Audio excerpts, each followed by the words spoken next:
Story 1. The Piper of Blackwood Forest. Story 1. The Piper of Blackwood Forest. I grew up in the Pacific Northwest, just outside of Portland, Oregon. If you know the area, you know we have massive, dense forests that stretch on forever. They're beautiful during the day, but at night, the fog rolls in and the trees seem to close ranks around you. I was 19, fresh out of high school, and deeply into urban exploration. My girlfriend at the time, Lena, was usually game for anything, so one Friday night in October, I convinced her to check out an old, abandoned logging trail deep in the Tillamook State Forest. Locals called it Dead Man's Loop. We arrived around 2:30 a.m. It was pitch black. The towering Douglas firs blocked out almost all the moonlight. We parked my Jeep at the trailhead and started hiking, using only the red light setting on our headlamps to preserve our night vision. The woods were silent. Too silent. No crickets, no owls. Just the crunch of our boots on the gravel. We were about 20 minutes in, deep enough that the road noise had vanished completely. I stopped to check my GPS. That's when we heard it.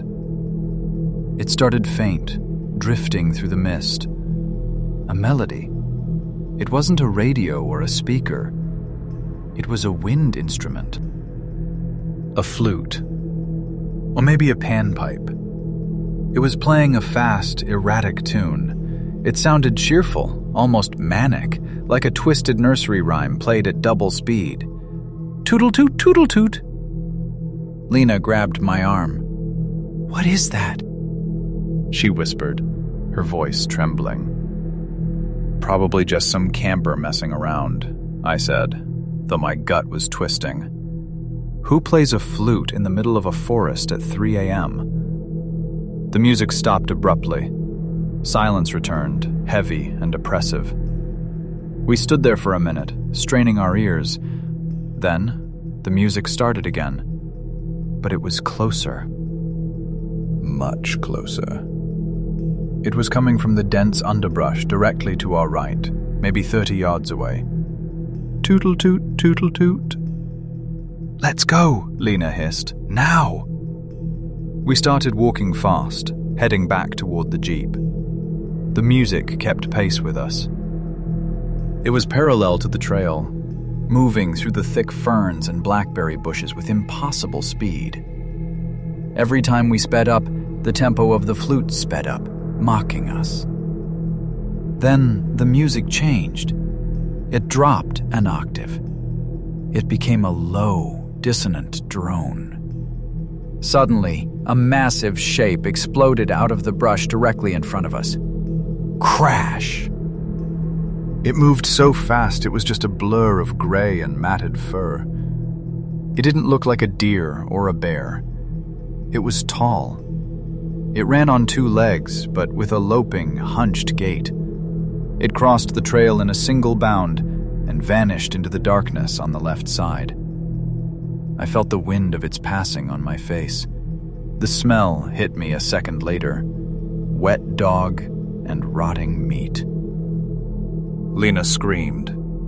We didn't walk anymore. We sprinted. "Run! Just run!" I yelled. As we tore down the trail, our lungs burning, the flute started up again. But this time, it wasn't coming from the woods. It was coming from behind us, on the trail. It was loud, piercing, and triumphant. We ran until I thought my heart would explode. I fumbled for my keys as the Jeep came into view. I unlocked it, we dove inside, and I slammed the locks down. I turned the key, the engine roared to life, and I threw on the high beams. Standing in the middle of the trail, right at the edge of the light, was a figure. It was a man. He was wearing tattered, muddy clothes that looked like they were from another century. He was holding a small, wooden flute to his lips. He wasn't playing anymore. He was smiling. His mouth was stretched too wide, revealing teeth that looked filed to points. He slowly lowered the flute and waved. A stiff, mechanical wave. I peeled out of there in reverse, spinning the tires on the gravel, and didn't stop until we hit the highway. We never went back. I looked up the history of that trail later. Turns out, in the 1920s, a drifter known as the Piper used to live in those woods. Legend says he would lure children from the nearby logging camps with music, and they were never seen again. I don't know if I believe in ghosts, but I know what I saw. And sometimes, when the wind blows through the trees just right, I swear I can still hear that manic, high-pitched tune drifting on the breeze. Story 2. The Code Blue on the Closed Floor. My name is Marcus. I work as a patient transporter at a massive university hospital in Boston. If you know the city, you know these hospitals are old, labyrinthine complexes where modern glass towers are stitched onto brick buildings from the 1800s. I was working a double shift, 3 p.m. to 7 a.m. I needed the overtime because my wife and I had just bought a house. By the time 3 a.m. rolled around on that Wednesday, I had been awake for about 36 hours straight. My brain felt like it was packed with cotton wool. The hospital is a different world at night. The hallways stretch out forever, the air conditioning hums like a dying breath, and the shadows seem to get longer. Around 3:30 a.m., dispatch radioed me. They needed a bariatric bed moved from storage to the ER. The storage unit was located on the 8th floor of the East Wing. The East Wing is the oldest part of the hospital. It was currently shut down for asbestos abatement and renovation. It was a ghost town. Plastic sheeting over the doors, drywall dust everywhere, and lights that flickered constantly. I took the service elevator up. The doors opened to a dark hallway. The air smelled of stale dust and old copper pipes. I was pushing the heavy bed down the corridor, the wheels squeaking rhythmically, when I heard it. Beep, beep, beep. The distinct, rhythmic sound of a cardiac monitor. I stopped. The East Wing was powered down. There shouldn't be any equipment running, let alone a patient monitor. I shook my head, blaming the sleep deprivation. I kept walking. Beep, beep, beep. It was getting louder. It was coming from room 812, about 20 feet ahead on my left. I slowed down. The door to 812 was slightly ajar. A faint blue light was spilling out into the hallway, cutting through the darkness. I crept closer. My rational brain said it was probably a squatter or a construction worker messing around. My lizard brain screamed, "Run!" I pushed the door open. My blood turned to ice. The room wasn't under construction. It looked fully operational. There was an old man lying in the hospital bed. He was skeletal, his skin distinctively yellow, jaundice.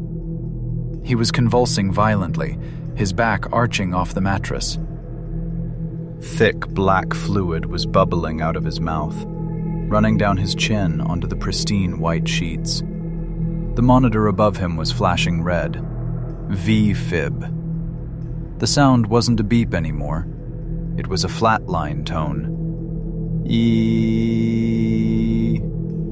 Help! I shouted instinctively, stepping into the room. Code Blue! Room 812! I reached for the wall to hit the emergency code button. My hand hit plastic sheeting. I blinked. The room flickered. The bed was gone. The monitor was gone. The blue light was gone. I was standing in a gutted room filled with stacks of drywall and a lonely ladder. The only light came from the street lamp outside the window. I stood there, hyperventilating, my hand still pressed against the cold plastic sheet. The silence was absolute. "Okay," I whispered to myself. You need sleep. You are losing it. I turned around, grabbed the bariatric bed from the hallway, and practically sprinted back to the elevator. I mashed the button for the ground floor. The doors opened. A man stepped in. He was an older gentleman, wearing a vintage-style hospital security uniform, the kind they wore in the 90s, with the heavy patch on the shoulder. He looked solid. Real. He nodded at me. "Rough night, son?" I let out a breath I didn't know I was holding. "Yeah, you have no idea. I thought I saw..." "Never mind." The man smiled. It was a warm, grandfatherly smile. "The 8th floor has a lot of history," he said softly. "A lot of people passed through there.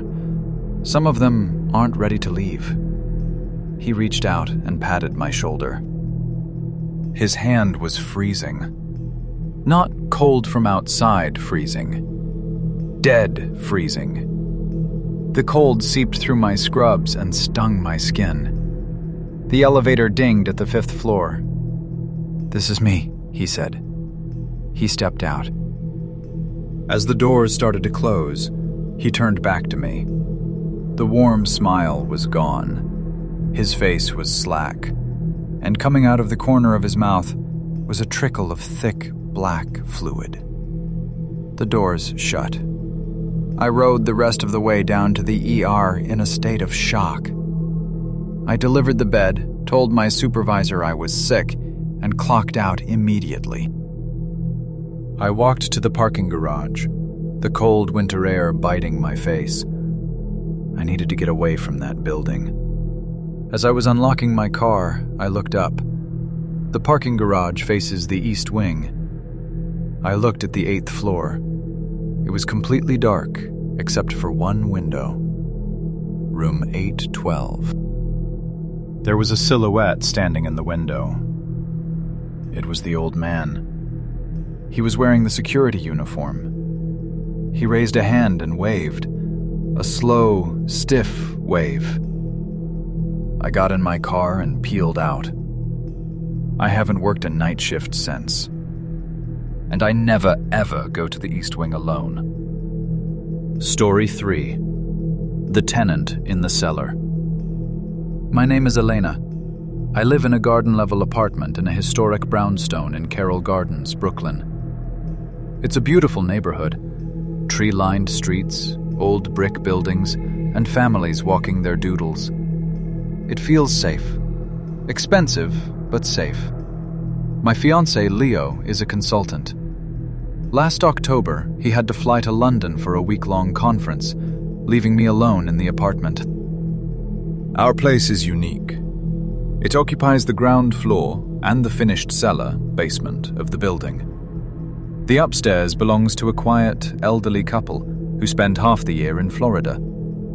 They were gone, so I was the only person in the entire building. On Friday night, I invited 2 girlfriends over for wine and hocus-pocus. We were laughing, drinking Pinot Grigio, and ignoring the heavy rain battering the city.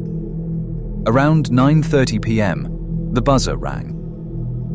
I walked to the intercom panel near the door. The camera showed a grainy black and white view of the stoop. It was empty.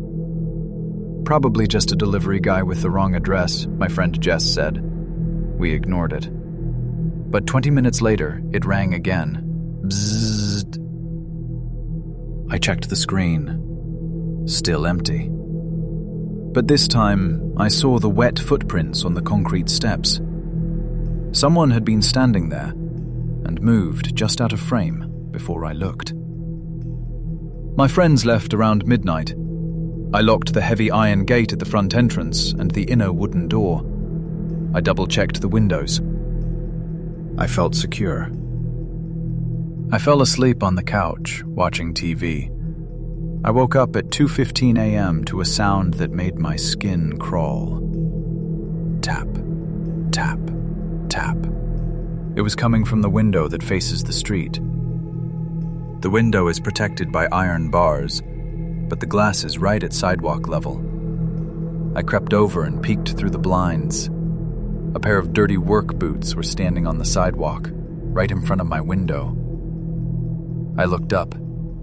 A man was crouching down, pressing his face between the iron bars, staring into my living room. "I see you," he whispered. His voice was muffled by the glass, but I heard it. "I know you're alone." I scrambled back and called 911 immediately. The NYPD arrived about 15 minutes later. By then, the man was gone. The officers were less than helpful. They were tired, wet from the rain, and clearly annoyed. "Look, lady," the older officer said, not even taking his notebook out. "It's Brooklyn. We got homeless guys, we got drunks. Unless he breaks the glass, there's not much we can do. Just keep your blinds closed." They left. I felt foolish, but also terrified. I didn't sleep the rest of the night. The next day was Halloween. I had plans to go to a party in Williamsburg. I didn't want to go, I was exhausted, but staying alone in that apartment felt worse. I dressed up as the Black Swan, tutu, heavy makeup, the works. The party was loud and crowded, exactly the distraction I needed. I stayed late, dancing until my feet hurt. I took an Uber home around 3 a.m. The rain had stopped, but the streets were covered in wet leaves. When I unlocked the front gate, I noticed something odd. The mat in the vestibule was crooked, like someone had kicked it. I pushed the thought away. "You're just paranoid, Elena." I unlocked the inner door and stepped into my apartment. It was freezing. I shivered, dropping my keys in the bowl. Why was it so cold? I walked into the living room. The window, the one with the bars, was closed, but the air was coming from the hallway. I walked down the hall toward the back of the apartment, where the spiral staircase leads down to the finished cellar, our bedroom and laundry room. The door to the staircase was wide open.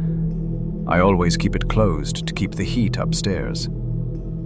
I stood at the top of the spiral stairs, looking down into the pitch-black darkness of the lower level. That's when I heard it. Click, click, click. It sounded like a tongue clicking against the roof of a mouth. Or maybe a lighter being flicked over and over without igniting.